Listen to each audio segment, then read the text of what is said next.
The New York Jets offseason plans have leaked, and I absolutely love this, as we have a huge update to go over, multiple updates on the Jets' plans going forwards, with also a wild report on the Jets regarding their future as the team looks to really bounce back quickly. Darren Mougey has said he fully believes that the Jets can turn things around within the next year and expects the Jets to do so. The Jets are trying to do this thing the same way the Detroit Lions did. A year of tanking, really getting some good draft picks. The Jets obviously have the most draft capital in the NFL right now, and they're going to use that to try to get things to be as good as humanly possible. Ultimately, adding talent onto the roster while continuing to build up and getting this team where they need to be. The biggest team need with the Jets is not a secret. It's quarterback. We all know that. It's been that way for a very long time. The Jets have brought in multiple rookie quarterbacks who didn't work out. Zach Wilson fell out of the NFL pretty quickly. I know he's still in the NFL. He's on the Dolphins, kind of, but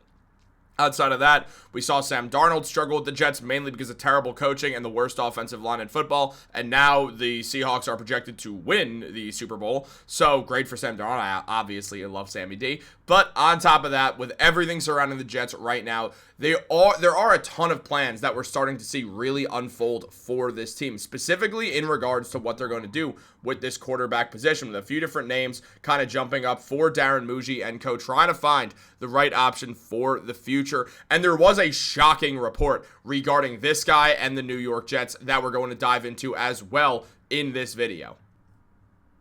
But before we get into all the news today, we're proud to announce this video is brought to you by Kalshi. And if you download it using the link below and put in the code DIGESTNFL, you will get $20 when you trade your first 100. Now, Kalshi, it's the largest prediction market in the United States. And on their platform, you can trade yes, no on real life events, whether that's the news, sports, the weather, elections, and pretty much everything. And whether you're in New York, California, Texas, or anywhere across the country, Kalshi is live in all 50 states. Now, this is great for sports fans, as you can trade on game outcomes, playoff chances, or player performances on a regulated market where you can cash out at any time. Now, this is excellent for sports fans, especially because the NFL playoffs are officially here, and there is a lot of movement going on right now.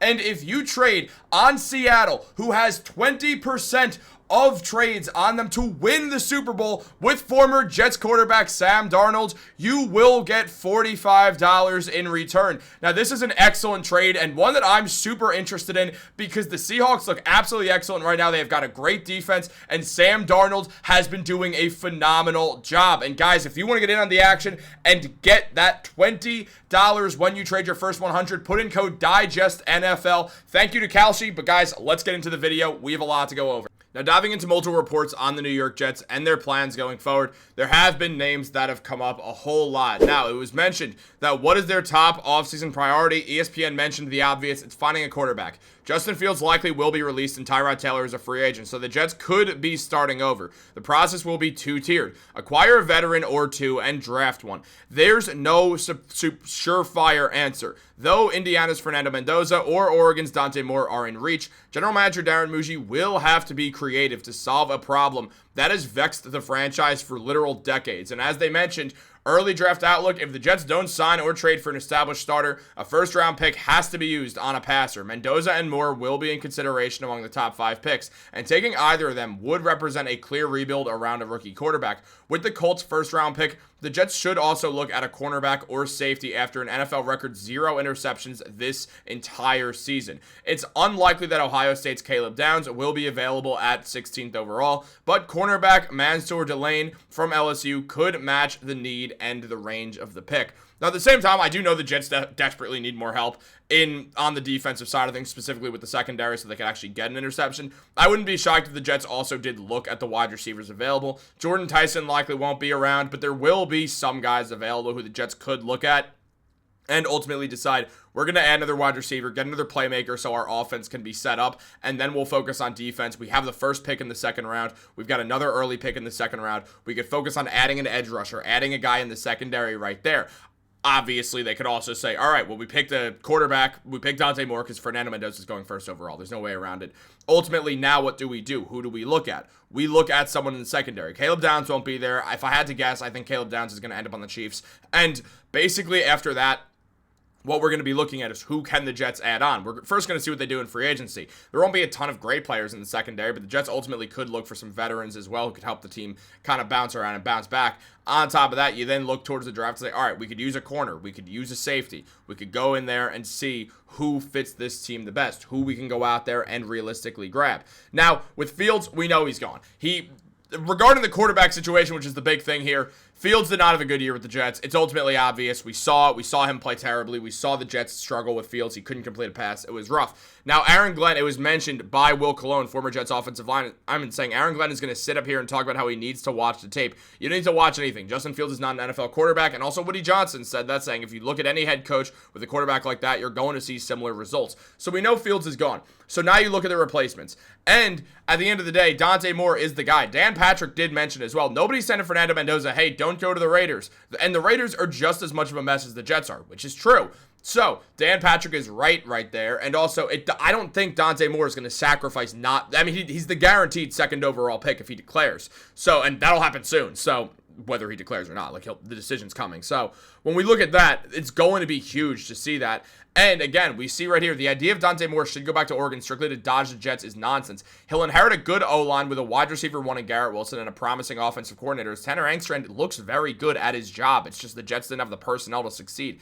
You can't ask for much more on a team picking that high. Separate the personnel from the organization's history, especially when we consider the Jets have a ton of money. They can improve. They can get more talent on the offensive side of the ball. Obviously, it's unclear if Breece Hall is going to return or not. If the Jets do return with Breece Hall, they get a guy who's one of the best receiving backs in the NFL and also just one of the better running backs in the NFL in general. The Jets would have weapons on offense for a young quarterback who doesn't necessarily have to start games. If the Jets draft Dante Moore, I expect them to sign one of Marcus Mariota, Jimmy Garoppolo, someone like that. If in a world that Kirk Cousins becomes a free agent, if the Falcons just waive him, then Cousins makes a ton of sense, and I wouldn't be shocked to see him show up on the Jets. There's a ton of different moves that ultimately could be made here. Now, on top of that, there also is other things to sort of look at with this whole situation, specifically regarding Kyler Murray, who is going to get traded. Now, the big prediction that ESPN had for the offseason for the Jets is that the Jets will trade for Kyler Murray and give him a second chance in the NFL. Murray is a bad fit for teams that want to run a lot of under center offense, but the Jets are on the 8th most shotgun or pistol sets through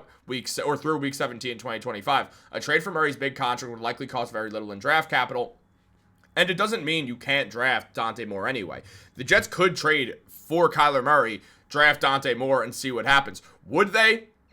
It makes a lot more sense. The Jets would ultimately add someone else onto the team, potentially even trading back a tiny bit, or just adding like a Ruben Bain, because I'd imagine Bain is going to be the first non-quarterback off the board if Dante Moore doesn't declare, so second overall. I'd imagine the Jets would take him, or the Jets could look towards the secondary, but I'd imagine Ruben Bain. The Jets need a pass rush, so he's my prediction if the Jets don't land Moore, if Moore decides to go back to school, or if the Jets ultimately trade for Murray. And then if the Jets do trade for Murray, there's a world where they'll trade a spot down with the Cardinals or something like that in that deal. So the Cardinals can get that second overall pick. The Jets can get the third and some better draft capital in return because they're also eating Murray's contract. In a way, if the Jets don't want a quarterback and they're going to let the Cardinals take more, and the Jets will say either Murray works or we're going to add a quarterback in the next year's draft, ultimately we'll do that. Remember, the Lions gave Jared Goff that second chance, and it worked out beautifully for them. So it's something, again, if the Jets follow the Lions playbook, it wouldn't be shocking.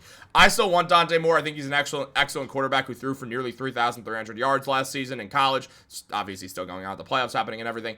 And ultimately, I do want Dante Moore to be the Jets quarterback. I do think he's going to be acquired. But Kyler Murray overall did not have a great season. 6 touchdowns thrown, 3 interceptions, 962 yards in those games that he appeared in those 5 games he appeared in. Not a great season for Kyler Murray. There's a real chance that he's just not going to have it in the tank anymore and that Murray's running out of fuel. If that's the case, ultimately, I don't love the idea of trading for Murray. We have to eat his contract, and then ultimately, If the only way I'd do that is if we trade down a pick and then get like a second from the Cardinals as well for eating Murray's deal, and we give him like a fourth back. In that situation, hell yeah, give me the trade. If any other situation, hell no, don't give me that trade. What do you guys think? Let me know in the comments down below. Be sure to get back to you. Like this video, subscribe, turn on post notifications. If you have any video suggestions, leave a comment down below. I will screenshot that. I will put it in this video and say thank you to this person, whatever the commenter name is, unless it's got profanity in it, then I'll just say thank you to this viewer, because I had to do that with Nick's Digest recently, and, you know. Have a great day, go Jets. Subscribe!